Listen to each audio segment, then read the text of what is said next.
اور دو پہاڑیوں کے بیچ میں سے چکر لگا رہی ہیں، کبھی صفا پہ چڑھتی ہیں، کبھی مروہ پہ چڑھتی ہیں، کبھی صفا پہ کبھی مروہ پہ چکر لگ رہا ہے، اور مالک کائنات بغور دیکھ رہے ہیں اور فرمایا حاضرہ یہ تیری دوڑ آج ہمیں اتنی پسند آئی کہ قیامت تک کا آنے والا حاجی جب تک تیری چال چل کے نہ دکھلائے حاجی کہلانے کا حقدار ہے۔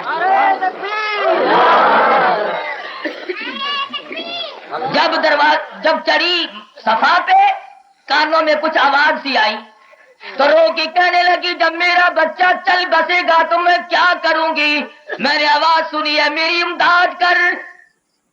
لوٹ کے آئی، کیا دیکھتی ہے؟ نرم و نازک ایڑیاں جو بچے نے بھوک اور پیاس کی وجہ سے زمین میں رگڑی، اللہ تبارک و تعالیٰ کے حکم سے پانی کا چشمہ جاری ہے، آ بیٹھی اور چاروں طرف مٹی کا کنارہ بنانے لگی، زم زم زم، ٹھہر جا ٹھہر جا، رک جا، مشکیزہ بھر لیا، خود بھی پیا، اسماعیل علیہ السلام کو بھی پلایا۔ اللہ تبارک و تعالیٰ کو منظور ہے کہ یہاں پہ بیت اللہ تعمیر کرانا ہے، اس لیے آج اسماعیل علیہ السلام کی نرم و نازک ایڑیوں سے یا اس کی بنیاد رکھی گئی، سنگ بنیاد رکھوایا گیا۔ اور ادھر حضرت ابراہیم علیہ السلام جب چھوڑ کر گئے ہیں تو بتقاضا بشریت پہاڑ کی آڑ میں ہو کر سجدہ شکر بجا لائے، الہی یہ گھر والی اور یہ بچہ تیرے حوالے ہے، مولا مجھے صبر شکر کی بھی توفیق تو ہی عطا فرمائے گا۔ سجدہ فرمایا ابراہیم علیہ السلام۔ حضرت اسماعیل علیہ السلام سیانے ہوئے، ملے جلے، ابراہیم علیہ السلام اللہ تبارک و تعالیٰ کا حکم لے کے آئے، پاس رہے۔ حضرت ہاجرہ کی دوڑ اور رفتار چال اللہ کو پسند آئی، ہر حاجی کو حکم دے دیا گیا۔ ابھی تھوڑی سی عمر ہوئی، 9 عمری کا زمانہ ہے، جس زمانے میں بچے کی عجیب حالت ہوتی ہے۔ 9ویں ذی الحجہ کو 7ویں ذی الحجہ کو حکم ہوا خواب میں کہ اے میرے ابراہیم میری راہ میں کچھ قربانی کرو۔ صبح اٹھے 100 اونٹ قربان کر دیے، پھر آواز آئی میری راہ میں قربانی کرو، پھر 100 اونٹ قربان کر دیے۔ پھر حکم ملا ابراہیم میں تو اس کی قربانی مانگتا ہوں جو دنیا میں تمہیں سب سے زیادہ محبوب ہو۔ بس ابراہیم علیہ السلام سمجھ گئے کہ اللہ تعالیٰ اسماعیل علیہ السلام کی قربانی مانگ رہے ہیں۔ بیت اللہ بننے سے پہلے کتنی قربانیاں ہیں، اور یہ قربانی پہ قربانی، یہ منجن پہ منجن کیوں چل رہا ہے؟ اس لیے کہ حضرت رسول کریم صلی اللہ علیہ وسلم ان کی پشت سے لانا ہے، اور وہاں پہ میں نے تاج نبوت اڑا کر بس اس سلسلے کو ختم کر دینا ہے۔ اتنی مدائی ہو، اتنا صبر و شکر آ جائے کہ کتنی بیمار پڑے کالی کملی والا کسی مسئلے میں کسی طرح سے بھی نہ گھبرائے۔ نعرہ تکبیر۔ تھوڑی سی عمر ہے، سمجھ گئے ابراہیم علیہ السلام۔ حضرت ہاجرہ سے کہنے لگے نہا دو دعا دو، کپڑے عمدہ پہنا دو، بہترین دوست کو ملا کے لاؤں گا آج اپنے بیٹے کو۔ لگا اچھا۔ ماں نے بیٹے کو تیار کیا، نہلایا دھلایا، کپڑے پہنائے، خوشبو لگائی، بچے کو باپ کے ساتھ کر دیا، چپکے سے بغل میں رسی اور چھری بھی دبا لی۔ جب تھوڑی سی دور گئے، اب شیطان تو پرانا پاپی ہے، اس نے سوچا یہ تو کام آگے بڑھے گا، اور اگر یہ کام چل پڑا تو قیامت تک کے لوگوں میں ایک بات پڑ جائے گی، بنیاد پڑے گی۔ اس نے سوچا کہ سب سے پہلا ہتھیار عورت پہ چلاؤ۔ عورت قدرتی طور پر کچھ ذرا ناسمجھ ہوتی ہے، ناقص العقل ہوتی ہے، یہاں دو لگاؤ لگے گا ضرور۔ آج کل بھی جو لوگ اور عقیدہ خراب کرنے کے درپے ہوتے ہیں وہ مردوں سے بات کم کرتے ہیں، عورتوں پہ زیادہ ڈاکہ مارتے ہیں۔ کسی کو کہا کہ تجھ پہ جادو کر دیا، کسی کو کہا تجھ پہ فلانی نے ٹوٹکا کر دیا، آخر کار جب تک گھر گھر میں لڑائی نہ ہو تو کھاتا نہیں چلتا۔ ہمارے یہاں میں شہر سے ذرا باہر رہتا ہوں، شہری آدمی نہیں ہوں میں، دیہاتی ہوں، آپ لوگ شہری ہیں ماشاءاللہ، سمجھدار لوگ۔ کئی سال کی بات ہے، ایک آدمی آیا اور عورتوں میں یہ خبر پھیلا دی کہ میں 10 کے نوٹ کا 100 کا نوٹ بنا دوں۔ جس عورت کے پلے نہیں تھا پڑوسن سے ادھارا مانگ کے لائی، ذرا دینا 10 کا نوٹ میں بھی 100 کا بنوا لوں۔ اس نے 2-1 ہزار روپے 2-3 ہزار روپے اکٹھے کر کے اور کہنے لگا تمام کی تمام آنکھیں بند کر لو، ابھی بنتے ہیں، اور جب تک میں نہ بولوں جس نے آنکھ بیچ میں کھول دی اس کا نوٹ 10 کا رہے گا، راکھ بن جائے گی۔ انہوں نے آنکھ بند کر لی، بس وہ انشاءاللہ تشریف لے گئے۔ سب سے پہلے چلایا. کہنے لگا کہاں ہے وہ تیرا بچہ اسماعیل؟ کہ والد کے ساتھ گیا. کیوں لے گئے؟ کہاں گئے؟ کہ وہ اپنے دوست کو ملانے کے لیے لے گئے. نے کہا دوست کو نہیں کہ اور ذبح کرنے گئے. بغل میں چھری رسی تھی.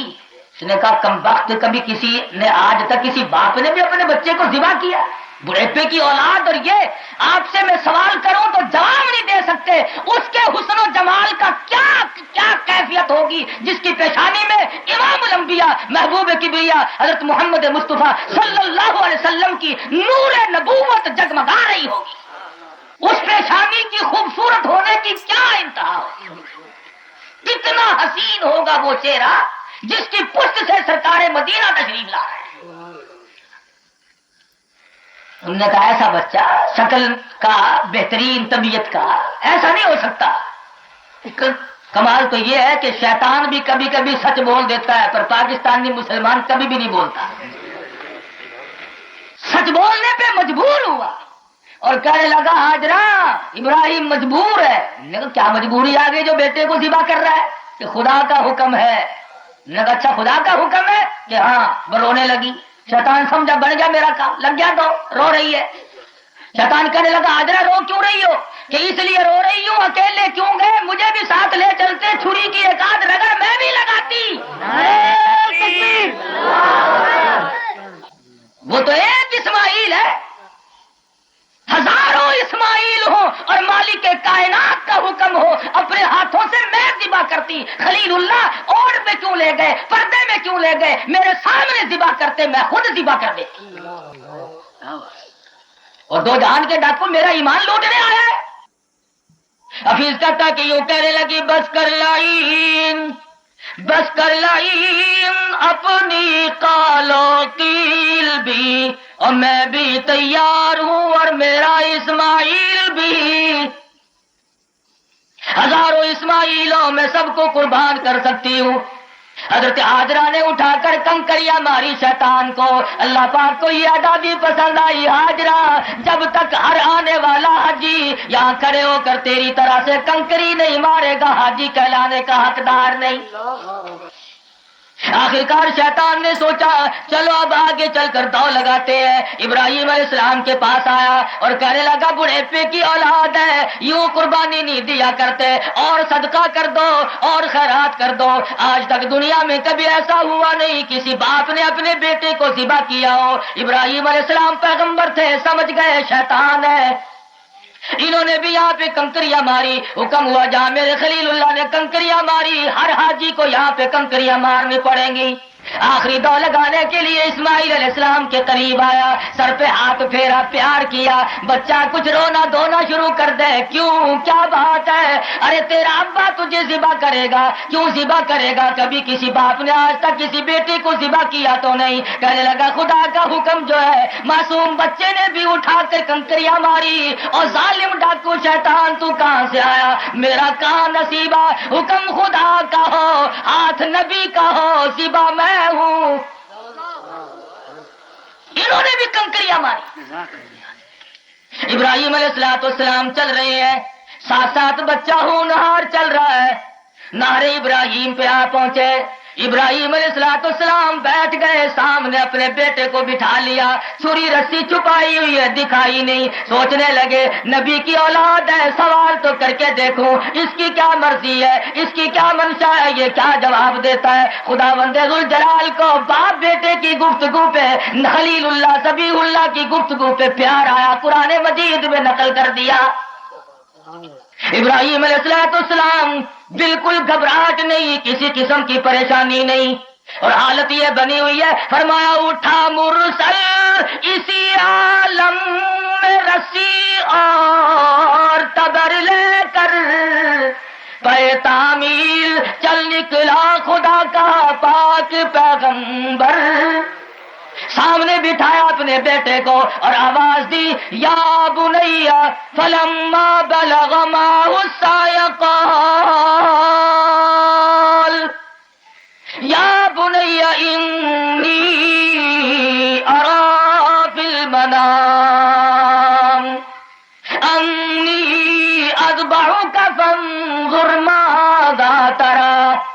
اے میرے بیٹے میں نے ایک خواب دیکھا ہے، میں اللہ کے نام پہ تجھے ذبح کرتا ہوں۔ پہاڑی پر سے دی آواز اسماعیل ادھر آؤ، خدائے پاک یہاں آ کر خدائے پاک کا ارشاد سن جاؤ۔ پدر بولا کہ بیٹا آج میں نے خواب دیکھا ہے، اور آگے بڑھ کر کے فرمایا اے میرے ابا جان میں جانتا ہوں میں اکلوتا بیٹا ہوں، میں پیارا بیٹا ہوں، آپ میرے والد بزرگوار ہے، پدری شفقت موجود ہے، جب آپ مجھے ذبح کریں گے کئی حالات بگڑ نہ جائیں، آپ کو ترس نہ آ جائے، میں ایک ترکیب بتاتا ہوں اور وہ یہ میرے ہاتھ پاؤں رسی میں باندھ دو تاکہ خدا کی راہ میں ذبح ہوتے وقت میں حرکت نہ کرنے پاؤں، قربانی اس کی راہ میں ہو، حرکت میں کروں کہیں بے ادبی نہ ہو جائے۔ ابراہیم علیہ السلام کی یہ رائے پسند آئی اور فرمایا کہ مجھے اونڈا کر کے لٹا لینا، نہ باپ بیٹے کی نگاہیں ملے نہ شفقت جوش میں آئے۔ ابراہیم علیہ السلام کو پکڑ کر کے نہیں ڈالنا پڑا، رسی میں کھینچ کر کے نہیں لانا پڑا۔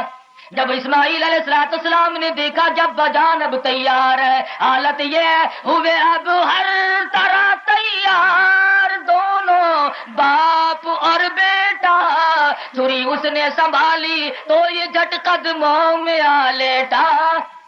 خود بخود قدموں میں اسماعیل علیہ السلام آ لیٹے، نیچے کو منہ کر لیا، گدی کی طرف سے ابراہیم علیہ السلام نے چھری چلانی شروع کر دی، اور حالت یہ ہے پچھاڑا اور گھٹنا سینہ معصوم پر رکھا، چھری پتھر پہ رگڑی، ہاتھ کو حلقوم پر رکھا، چھری چلا رہے ہیں چلا رہے ہیں چلا رہے ہیں، عرض کیا ابا جان مجھے تو پتہ بھی نہیں چلتا، کئی حکم خداوندی میں کوتاہی نہ ہو جائے، آپ زور سے چھری چلائے اور میرے بیٹے میں تو پورا زور لگا رہا ہوں، ابا جان مجھے تو بالکل پتا تک نہیں، چھری تو اپنا کام نہیں کرتی، اور کرے کیسے، چھری بھی خدا کی مخلوق ہے۔ آواز آئی چھری اوپر خلیل اللہ نیچے ذبیح اللہ، خبردار اگر ایک بال کا رونگٹا بھی کاٹا تو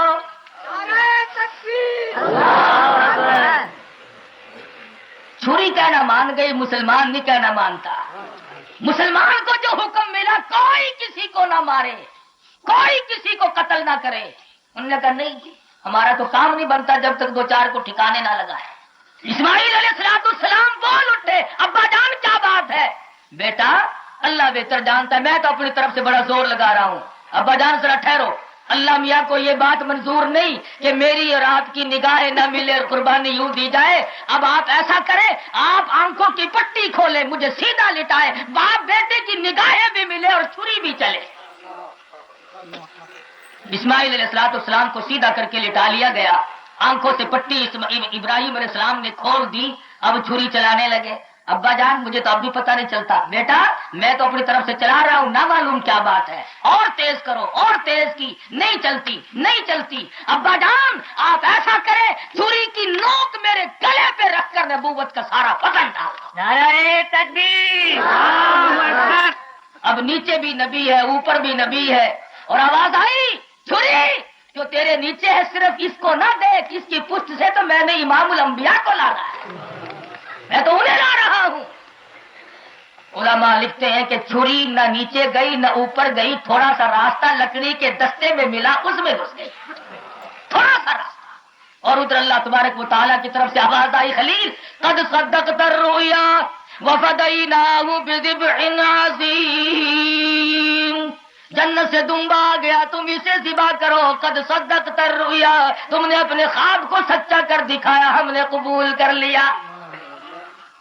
حاجرہ بھی کامیاب، ذبیح اللہ بھی کامیاب، ابراہیم خلیل اللہ بھی کامیاب، اللہ تبارک و تعالیٰ کے حکم سے کعبہ شریف کی تعمیر کی، بیت اللہ بنایا، جب بیت اللہ پورا بن چکا تکمیل کو پہنچ گیا، اب سارا خاندان اکٹھا ہوا۔ ہمارا خاندان جب اکٹھا ہو تو غور کرتے ہیں ہی سارا سا چناب تے کائے نہیں گئے پکنک مناؤن واسطے، تاکہ فجر کو اخبار آیا پہ ہوئے کہ سارا خاندان مر گیا، ساڈا خاندان جو اکٹھا ہوئے گا تے وہ دی گل مرے ہوئے سن آج ایو جی شہ چاڑوں جیڑی کدی نہ چاڑی ہوئے اور یہ خاندان جب اکٹھا ہوا ہے اللہ اللہ ابراہیم علیہ السلام اٹھے جولی پھیلا دی لائی بیت اللہ میں نے تعمیر کر دیا تیرے حکم کی تعمیل کی جو بڑی عمر کے عمر رسیدہ لوگ ہوں ان کے حق میں میری دعا قبول فرما جو اس بیت اللہ کا دیدار کرنے زیارت کرنے طواف کرنے آئے مولا کریم اس کے صغیرہ کبیرہ گناہ کو معاف کر دے سارے خاندان نے آمین کہی حضرت سارا اٹھی اور جولی پھیلا کر دعا مانگتی ہے رب کائنات جو بڑی عمر کی عمر رسیدہ بوڑھی عورت تیرے گھر کا طواف کرنے آئے حج کرنے آئے اس کے حق میں میری دعا قبول فرما اس کے اگلے پچھلے سارے گناہوں کو معاف کر دے حضرت حاجرہ اٹھی اور دعا کر رہی ہے الہ العالمین نوجوان عورت جو تیرے گھر کا طواف کرنے کے لیے آئے اس کی اور کوئی غرض نہ ہو اس کے حق میں میری دعا قبول فرما اس کی ساری خطاؤں کو بخش دے حضرت اسماعیل علیہ السلام اٹھے باقی خاندان نے دعا مانگی الہی جو نوجوان کی عمر میں مرد نوجوان آئے بیت اللہ کا طواف کرے یہاں پہ دیدار کے لیے آئے اور وہ تمام چیزوں سے بچ بچ کر آئے بشرطے وہ شرک نہ کرتا ہو اس کے حق میں میری دعا قبول فرما اس کی ساری خطاؤں کو بخش دے جب سارے خاندان نے دعا مانگی امت محمد رسول اللہ صلی اللہ علیہ وسلم کے لیے تو اللہ پاک نے حکم دیا میرے محبوب آپ درود شریف جو صحابہ کرام کو سکھائیں اس خاندان کا اس میں ذکر کرو تاکہ ان کی دعاؤں کا ان کو بدلہ ملتا رہے تم نہ تھے تم عالم ارواح میں تھے تم موجود نہ تھے ابراہیم علیہ السلام کے خاندان نے تمہارے لیے بوڑھوں کے لیے عورتوں نے عورتوں کے لیے جوان عورت نے جوان عورت کے لیے جوان مرد نے جوان مردوں کے لیے بوڑھے ابراہیم نے بوڑھوں کے لیے جب انہوں نے تمہارے لیے دعا کی ہے تو اب تمہیں بھی چاہیے کما صلی تعالی ابراہیم وعلی آل ابراہیم انک حمید مجید یوں کہہ کر ہر نماز میں خلیل کی اولاد اور خاندان کا ذکر کیا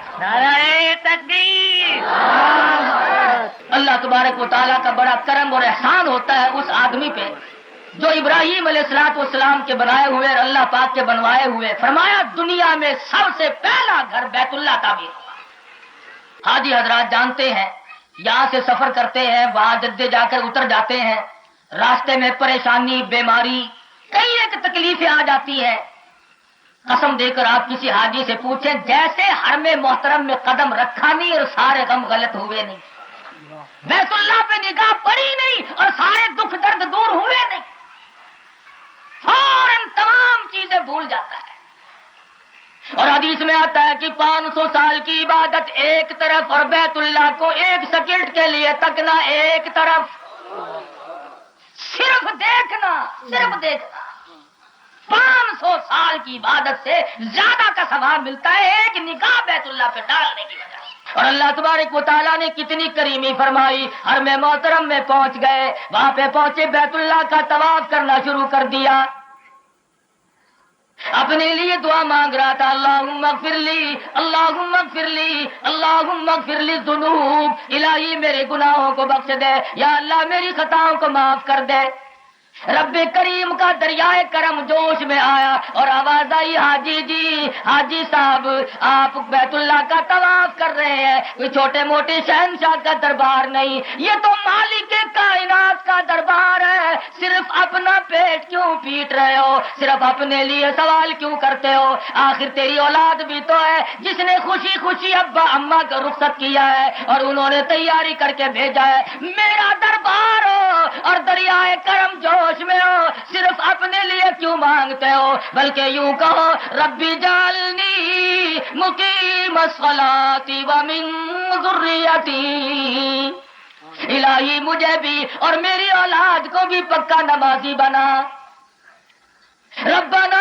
وتقبل دعا الہی میری دعاؤں کو مقبول فرما ادھر سے آواز آتی ہے حاجی صاحب بیت اللہ کا طواف کرنے والے آج میرا دریائے کرم بہ رہا ہے آج دریائے رحمت جوش میں ہے اولاد کے لیے بھی تم نے مانگ لیا اپنے لیے بھی سوال کر لیا اور کبھی تیرے ماں باپ بھی تو تھے آج اگرچہ تجھے یاد نہیں میں کیسے بھلا دوں میری تو وہ بھی مخلوق تھی آج تو ماں کو بھول گیا آج تو باپ کو بھولا ہوا ہے میرا دربار ہو تیری جھولی لیے مغفرت کا سوال کر. ربنا اغفر لی ولی والدی، الہی میرے ماں باپ کو بھی معاف کر دے. ادھر سے آواز آتی ہے اپنے لیے بھی مانگ لیا، اپنی اولاد کے لیے بھی مانگ لیا، اپنے ماں باپ کے لیے بھی سوال کر دیا. تیرے محلے میں، تیری گلی میں، تیرے رشتہ داروں میں کتنے ایسے لوگ ہیں تڑپ رہے ہیں پر پہنچ نہ سکے. تمنا بڑی، آرزو بڑی، ہر وقت یہ کہتے ہیں الہی کوئی موقع ملے تو میں دربار خداوندی میں جا کر اپنی معذرت کروں، اپنے گناہوں کا اقرار کر کے معافی چاہوں. آج میرا دریائے کرم جوش میں ہے، ایک دو خاندان کا کیوں نام لیتا ہے، بلکہ صاف طور پر یوں کہہ دے وَلِلْمُؤْمِنِينَ یوم یقوم الحساب. الہی سارے جان کے مومنوں کو، ایمانداروں کو معاف کر دے، قیامت کے حساب و کتاب سے سب کو آسان کر دے. سب کے لیے سوال کر. بیت اللہ کا طواف کر رہا ہے، حجر اسود کو بوسہ دے رہا ہے، غلاف کعبہ پکڑ پکڑ کے دعائیں مانگ رہا ہے. حدیث میں حضور اکرم صلی اللہ تعالی وسلم کے بارے میں عمر فاروق رضی اللہ تعالیٰ عنہ فرماتے ہیں میں نے سرکار مدینہ کو دیکھا، آپ نے اپنا پیراہن مبارک، کرتا مبارک اوپر کو اٹھا دیا اور شکم مبارک ننگا کر کے مقام ملتزم سے چمٹا دیا اور رو رو کر کے دعائیں مانگ رہے ہیں. عمر فاروق نے دیکھا، حضور فرماتے ہیں اے عمر فاروق یہ دربار الہی ہے، یہ وہ مقام ملتزم ہے جہاں پہ اس کو لپٹ کر مولا کی دہلیز سے لپٹ کر دعا مانگو. حدیث میں ہے جس نے میری چوکٹ کو پکڑ کر مانگا میں سمجھتا ہوں میرا دربار میں جھک کر کے مانگ لیا. حضور صلی اللہ علیہ وسلم نے فرمایا جس نے حجر اسود کو بوسہ دیا، اللہ تعالیٰ فرماتے ہیں اس نے میرے سجے ہاتھ کو بوسہ دے دیا. فرمایا جس نے غلاف کعبہ پکڑ کر دعا مانگی، اس نے، اللہ تعالیٰ فرماتے ہیں، میرا دامن پکڑ کر مجھ سے سب کچھ مانگ لیا. اور کبھی کبھی ایسا ہوتا ہے حتیم میں میزاب رحمت یعنی پرنالے کے نیچے جب حاجی نفل پڑتا ہے، نیچے بیت اللہ کی زمین ہے، اوپر بیت اللہ شریف کا پرنالہ ہے، نیچے سے بھی رحمت ابل رہی ہے، اوپر سے برس رہی ہے اور بیچ میں گناہگار حاجی جھولی پھیلا کر سمیٹ رہا ہے. کبھی ایسا ہوتا ہے طواف کر کے زمزم پہ جا کر کے پانی پیتا ہے، مقام ابراہیم پہ نفل پڑتا ہے، اس کے بعد باہر نکلتا ہے، اللہ تبارک و تعالیٰ کے مناظر وہ نظر آتے ہیں، حاجی کلمہ بھی پڑھتا ہے، حج کرنے بھی آ گیا، تو اس شہر کے گلی کوچوں، دروں دیوار، پہاڑ کی چٹانوں سے ایک سوال تو کر. پہاڑ کی چٹان سے، گلی کے کوچے کوچے سے ایک بات تو پوچھ لے. کیا یہ سوال کر مکے کی گلیوں اور پہاڑ کی چٹانوں، ذرا یہ تو بتاؤ صحابہ کرام مدنی کریم کے یاروں کے یہاں پہ چمڑے کیوں ادھیڑے گئے تھے؟ کیا جرم تھا، کیا قصور کیا تھا انہوں نے؟ اس مکے کی گلی میں زنیرہ کی آنکھیں کیوں نکالی گئی؟ لبینہ کا چمڑا کیوں ادھیڑا گیا؟ سمیہ کو چیر کر اس کے 2 ٹکڑے کیوں کیے گئے؟ اوپر کو نظر اٹھاؤ، پہاڑ کے اوپر مسجد دکھائی دے گی. کون سی مسجد ہے؟ مسجد بلال. بلال نے تو کوئی نئی مسجد نہیں بنوائی. کیا بات ہے؟ بتائیں گے لوگ یہ وہ مقام ہے جہاں پہ حضرت بلال رضی اللہ تعالی عنہ کو امیہ بن خلف ڈال کر نیچے دہتے ہوئے کولے اور شولے اور سینے پہ پتھر کی چٹان اور رگ رگ میں کانٹے چبھو کر کہتا ہے اب بھی کلمہ چھوڑتا ہے کہ نہیں؟ بلال اللہ کا نام لے کر کہتا امیہ میری حفاظت کرنے والا تجھ سے بہت زیادہ طاقتور ہے. اگر کلمہ صرف زبان پہ ہوتا تو میں چھوڑ دیتا. یہ تو عقیدے کی بات ہے. میرا یہ عقیدہ ہے اس مالک کے سوا مشکل کشا کوئی نہیں، حاجت روا کوئی نہیں، میرے اس حال کو جاننے والا کوئی نہیں. تو میری رگ رگ میں کانٹے چبھو سکتا ہے، دل میں کیسے چبھوئے گا؟ وہاں تو میں نے خالق کو بسایا ہوا ہے. نعرہ تکبیر.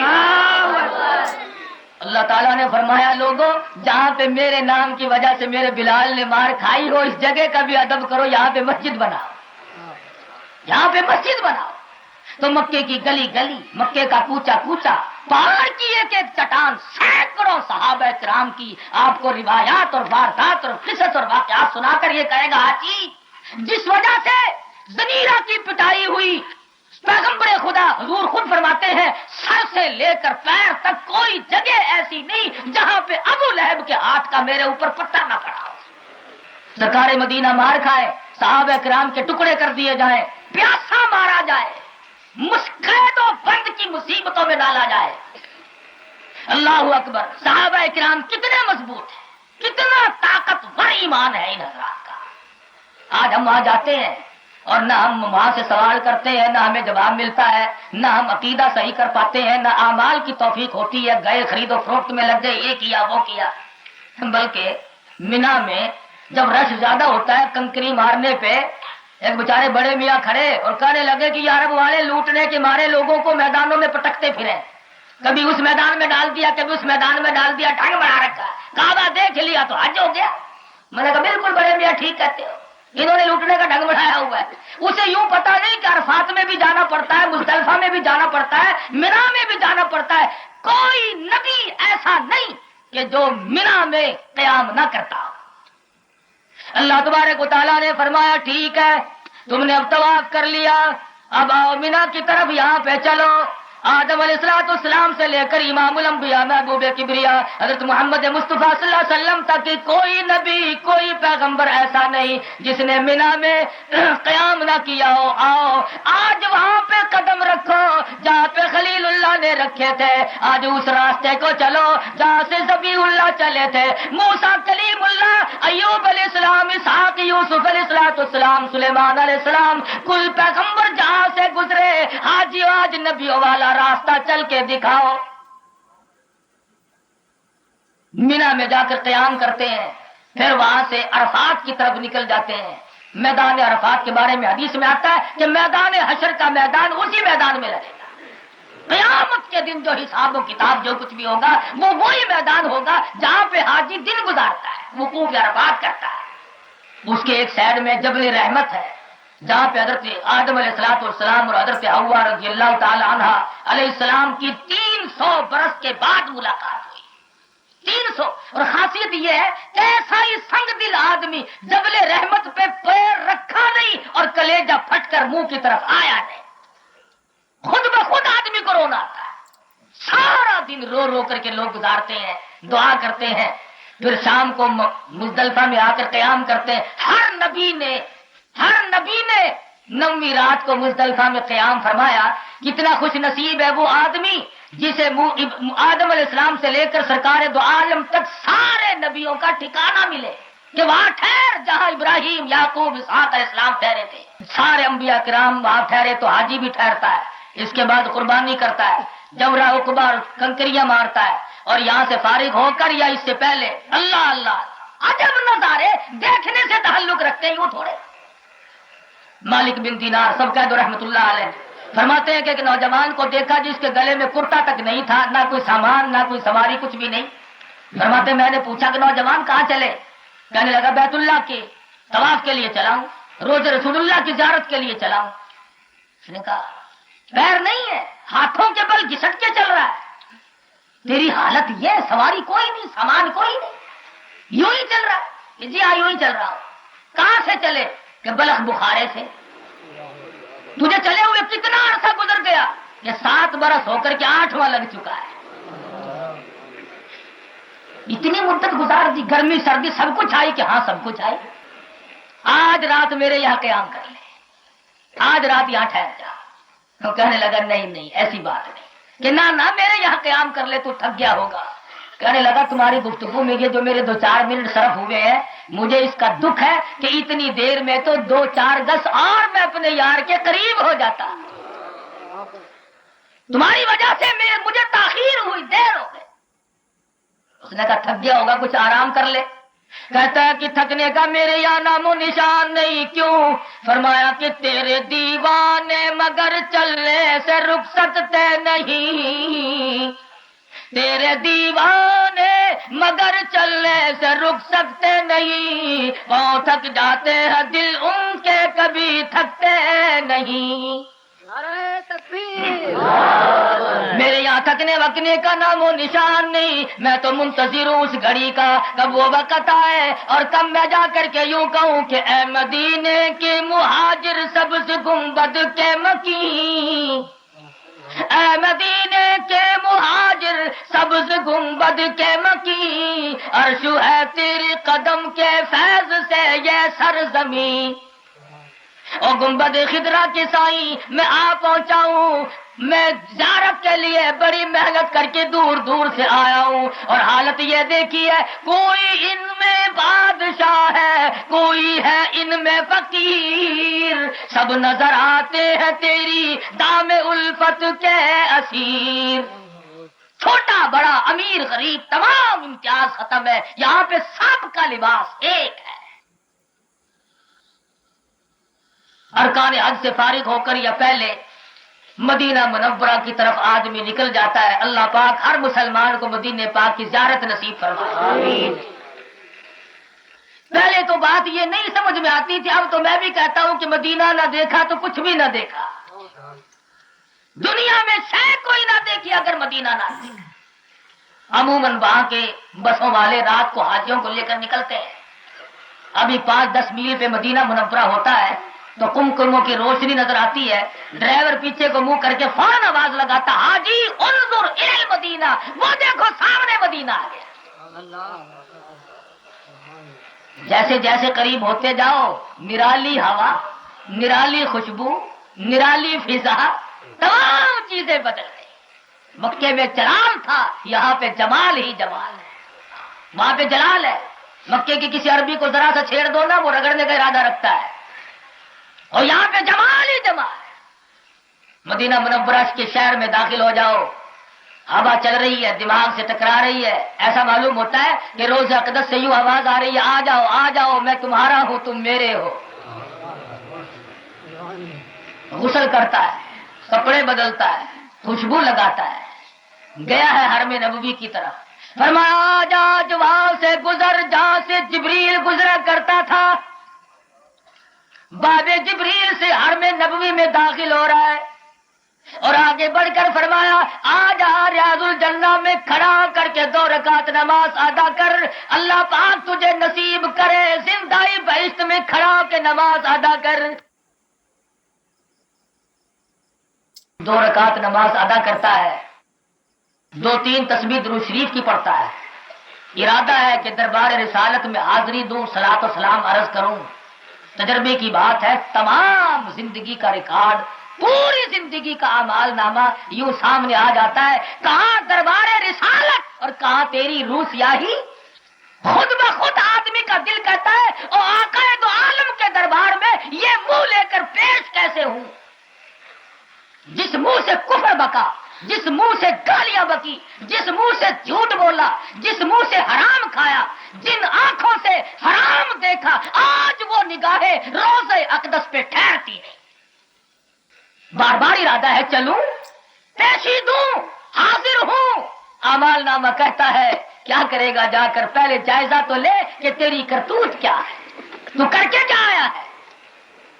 کبھی آج ہی حیران ہوتا ہے کہ میں اب کیا کروں کیسے کروں، کبھی منہ پہ پھیرتا ہے میرے آقا میری شکل بھی تیری صورت کے خلاف ہے، میرا عمل بھی تیری شریعت کے خلاف ہے، میرا عقیدہ بھی تیرے قرآن اور سنت کے خلاف ہے، کیا شکل لے کر میں اس دربار میں حاضر ہوں، اٹھ کر چلنا چاہتا ہے کمر اجازت نہیں دیتی، پاؤں چلتے نہیں۔ مذاق تو نہیں، ڈی سی آفس میں آدمی گھستا ہوا ڈرتا ہے، یہ شہنشاہ کائنات کا دربار ہے، دربار رسالت ہے، مذاق تو نہیں۔ صحابہ صفہ کے چبوترے کے قریب سے گزرتا ہے، کوشش کر رہا ہے آگے بڑھنے کی، قدم بوجھل ہے، آگے بڑھنے نہیں دیتے، اور یہاں صلاۃ و سلام کہنا، چیخنا، پکارنا یہ اور چیز ہے، وہاں جاؤ خدا کی قسم زبان کو اٹھاؤ اٹھتی نہیں، نگاہ اٹھاؤ کام نہیں کرتی، پسینے چھوٹ جاتے ہیں، آقا ڈرتا ہوں کبھی زبان کی بے ادبی نہ ہو جائے، تیرے دربار میں کس طرح سے سلام عرض کروں، کیا معلوم کون سے الفاظ تیری شایان شان ہے، کس صورت میں تم شایان شان ہو، میری یہ گندی زبان کہاں تیری شان، کہاں میرا اعمال نامہ اور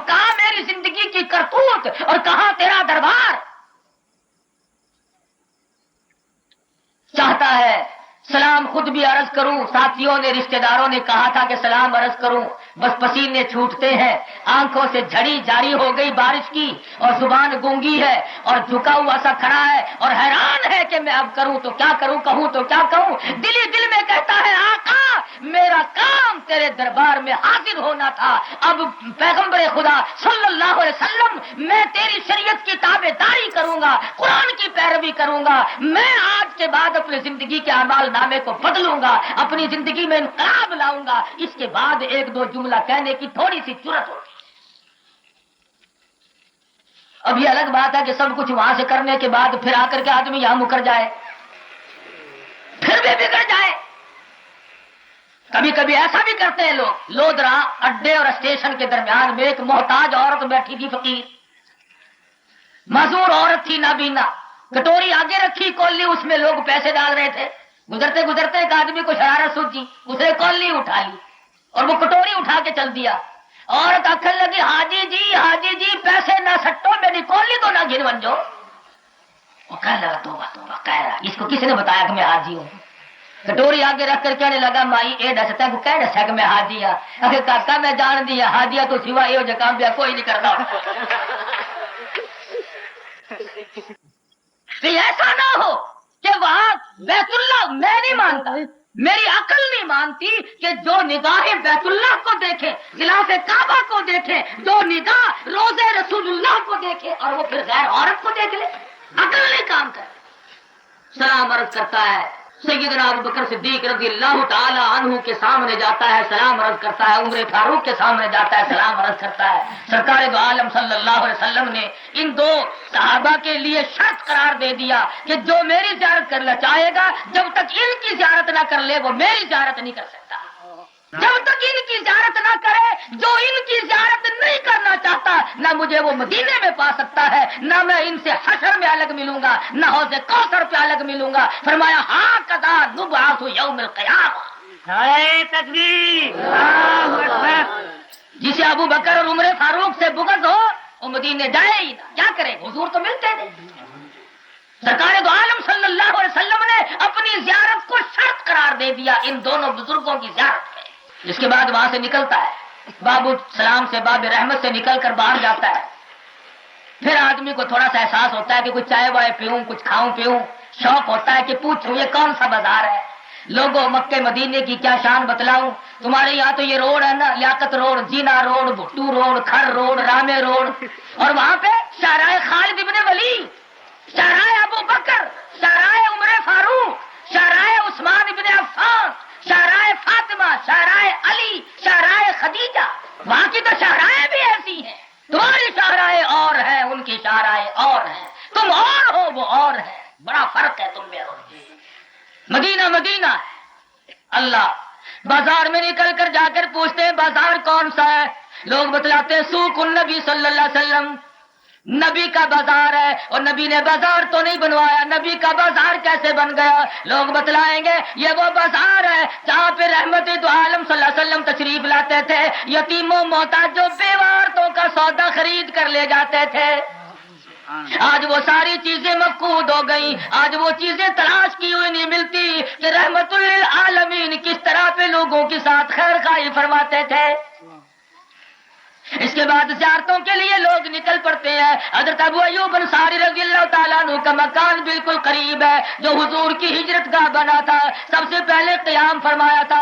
ابو ایوب انصاری منتظر ہے، حیران ہے، سارے صحابہ کرام روٹیاں پکائے بیٹھے ہیں، بستر بچھائے بیٹھے ہیں، امام الانبیاء تشریف لا رہے ہیں۔ ابو ایوب انصاری اپنے بچوں کے بیچ میں بیٹھا ہوا رو رہا ہے، الہی میرا کہاں نصیبہ کہ سرکار مدینہ میرے یہاں تشریف لائے، میرے بچوں کا تو 3 دن سے پہلے فاقہ موجود ہے۔ فرمایا کسی کا بستر منظور نہیں، کسی کا کھانا منظور نہیں، ابو ایوب انصاری تیرے آنسو ہمیں منظور ہے۔ حضور صلی اللہ علیہ وسلم کی سواری یہاں پہ آ کر بیٹھ گئی، حضور تشریف لے آئے، ابو ایوب انصاری اپنے مقدر پہ ناز کرتا ہے، الہی تیرا شکر ہے غریب کی سنی۔ فرمایا ابو ایوب تم اوپر چلے جاؤ، ہم نیچے قیام کریں گے، اگر ہم اوپر گئے تو آتے جاتے میں ہمیں عورتوں کو پردہ کرانا پڑے گا۔ امام الانبیاء تو عورتوں کو پردہ کرائے، اور مسلمان ہو اور پھر اپنے آپ کو شریعت کا پابند بھی بتلائے اور پھر غیر عورتوں سے بیٹھ کر گپے بھی مارے. عجب تماشا ہے. کیونکہ ہمارے یہاں معیار کچھ اور ہے. کرتے سے ننگا آدھا ولی, منجو ننگا تو پورا ولی. آگے جی یہ پہنچا ہوا ہے, یہ نہیں دستے کتنے پہنچا ہوا ہے, یہ بڑے پہنچے ہوئے. اچھا اب ایوب انصاری کو حکم ملا اوپر چلے جاؤ. چلے گئے. رات آئی, دماغ میں بات آئی, نبی نیچے میں چھت پہ اوپر, بے ادبی. اب اگر نیچے جاؤں تو سرکار کے حکم کی خلاف ورزی ہوگی, چھت پہ بیٹھا رہوں بے ادبی ہوگی. مورخ لکھتا ہے ابو ایوب انصاری نے تمام رات منڈیرے پہ لٹک کے گزار دی. کیا ادب ہے ابو ایوب انصاری کے تھے. اس کے بعد آدمی اور زیارتیں کرتا ہوا سلمان فارسی کے باغ کو نکلتا ہے, ادھر جاتا ہے ادھر جاتا ہے. جبل احد کے قریب جا کے کھڑا ہوا, سیدنا امیر حمزہ رضی اللہ تعالیٰ عنہ کی قبر سے زبان حال سے آواز آتی ہے, حاجی روپیہ بھی خرچ کیا, وقت بھی خرچ کیا, آنا جانا بھی ہوا, بڑی مصیبت اٹھائی, تکلیف اٹھائی, لیکن کئی امتحان کے وقت میں فیل نہ ہو جانا. آؤ میں تمہیں سبق بتلاؤں. اگر اسلام کے لیے, ایمان کے لیے اگر 11 ٹکڑے بھی جان کے کرانے پڑے تو میری طرح کرا لینا, پر اپنے ایمان کو نہ چھوڑنا. نعرہ تکبیر. سبق جگہ جگہ سے ملتا ہے. جنت البقیع میں جاتا ہے, 10,000 صحابہ کرام وہاں پہ آرام فرما رہے. 10,000 سے زیادہ صحابہ کرام, سرکار مدینہ کی پھوپھیاں, ازواج مطہرات, بنات رسول, صحابہ کرام کا چمکٹا ہے. گلی گلی, کوچا کوچا, نرالا ہوا نرالی, حتیٰ کہ مدینہ منورہ میں سینکڑوں کتے گھومتے پھرتے ہیں. کبھی کسی حاجی نے کتے کو بھونکتا ہوا نہیں سنا. مدینے کا کتا بھی حیا کرتا ہے. یہ وہ شہر ہے جو سرکار مدینہ کا ہے, اور سرکار یہاں آرام فرما رہے ہیں. میرا بھونکنا بے ادبی نہ ہو جائے. مدینے کا کتا بھی ادب کرتا ہے, اور یہاں ہم مسلمان ہو کر اسلام کو بھونکتے ہیں. کلمے بنا لیے. اب تو کہتے لا الہ الا الانسان, کہ انسان کا کوئی خدا نہیں پر خود خدا ہے. مذہب کوئی شے نہیں, کوئی چیز مذہب نہیں. اگلے دن ایک آدمی کہنے لگا جی یہ جو اسلام نے قید لگا رکھی ہے نا, اس عورت سے نکاح جائز ہے, اس سے جائز نہیں, اس سے نکاح جائز ہے, اس سے جائز نہیں. وہ خیر یوں کہنے لگا کہ میری ماں مر گئی ہے, ورنہ میں نے تو کہا تھا کہ چل تیری ماں سے تیرا نکاح پڑھوا کے آؤں. مذاق کرتے ہیں اسلام کا. میں کہتا ہوں نوجوانوں, 500 سال کا رونا کام نہ آئے گا. تو قطرے یہاں نکل گئے تو بیڑا پار ہو جائے گا. 500 سال روتے رہو گے, جواب ملے گا یاد ہے فاتخذتموہم سخریہ, تم میرے دین کا مذاق اڑایا کرتے تھے. تو زیارت مدینہ منورہ سے آدمی مشرف ہوتا ہے اور یہ تمنا کرتا ہے کہ میں یہی پڑھ کے مر جاؤں تو بہت اچھا ہے. حضرت عمر رضی اللہ تعالیٰ عنہ دعا مانگا کرتے تھے, اللہم ارزقنا شہادتا فی سبیلک وجعل موتنا فی بلد محمد صلی اللہ علیہ وسلم. دعا مانگتے تھے الہی مدینے کا دفن نصیب فرما. امام مالک رحمت اللہ علیہ نے عمر میں 1 حج ادا کیا, ساری عمر مدینہ منورہ میں گزار دی. ساری عمر کبھی مدینہ شہر میں جوتا پہن کر نہ چلے. یہ وہ شہر ہے جس میں سرکار مدینہ تشریف لایا لے جایا کرتے تھے. 3 میل کے ایریے میں کبھی پیشاب پخانہ تک نہ فرمایا, مدینے کی بے ادبی نہ ہو جائے. حضرت مولانا محمد قاسم صاحب نانوتوی رحمۃ اللہ علیہ کئی میل ادھر کو نیچے اتر گئے, جوتا نکال کر بغل میں دے لیا, پاؤں زخمی ہو رہے ہیں. کسی نے کہا حضرت سواری خالی چل رہی ہے, سوار ہو جاؤ. فرمانے لگے آقا کے شہر میں سواری پہ سوار ہو کر داخل ہوتے ہوئے شرم آتی ہے, اور جب تک مدینہ منورہ میں قیام رہا جوتا نہ پہنا. مولانا رشید احمد صاحب گنگوئی رحمت اللہ علیہ مدینہ منورہ سے جو کھجوریں لا کر دیتے, کھجوریں تقسیم فرماتے فرماتے گٹھلیاں اکٹھی کر کے واپس کر دو, آون دستے میں کوٹ کر پانی میں گھول کر کے پی جاتے. یہ وہ گٹھلیاں جن کو مدینے کی ہوا لگی ہے. ایک مرید نے زیتون کا چراغ کا بچا ہوا تیل لا کر کے دیا. ویسے بھی زیتون کا تیل ذائقہ سا ہوتا ہے, اور پھر جس میں چراغ جلا ہو بالکل ذائقہ خراب ہو جاتا ہے. حضرت گنگوہی رحمت اللہ علیہ نے کھڑے ہو کر کے پی لیا. لوگ کہنے لگے حضرت اتنی طبیعت میں نظافت ہے, یہ کیا کیا؟ فرمانے لگے تمہیں پتا بھی ہے گنبد خضرا کے چراغ کا بچا ہوا تیل اس نیت سے پیا, قیامت میں سرکار میری شفاعت فرمائیں گے. نعرہ تکبیر. دربار رسالت میں اس قدر ادب ہے ان حضرات کے قلم میں, جگر میں, دماغ میں, اور اس پہ عمل کیا.